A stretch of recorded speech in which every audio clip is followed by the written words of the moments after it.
Last year, I had a Next.js frontend, a Node.js API layer, which called a Python FastAPI backend, which talked to Postgre. 4 hops just to show a list of products on a page. What a joke. Then, server components shipped properly and I deleted an entire layer.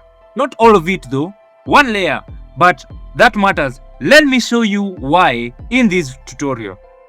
The old button looked like this. You have a React page, it mounts in the browser, it fires off a fetch call to your API. Your API is going to hit the database. The database is going to return data. The API formats it. The response travels back to the browser. React re-renders.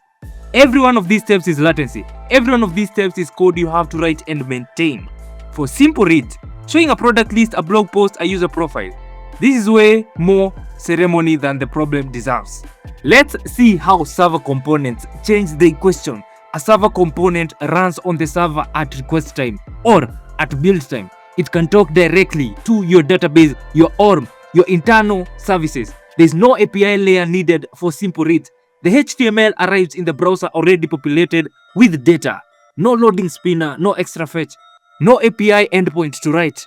This is not magic, it is just the server doing what servers have always been good at.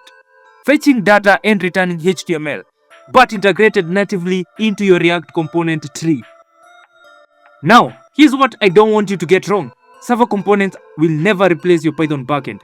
If you have AI logic, LangChain agents, LangGraph workflows, model calls that take 10 seconds, that lives in Python, FastAPI. If you have background jobs, data processing, machine learning pipelines, or anything compute heavy, Python. What server component skill is the pointless middleman. That the node API route that did nothing except forward your request to a database and hand the result back to React. Now that is the layer that deserved to die. The stack that will actually make sense in 2026, and I've shipped this in production. Next.js app router handles your UI and your simple data reads via server components. FastAPI handles your AI endpoint, your agent workflows, anything that needs Python's ecosystem. Postgre sits underneath both.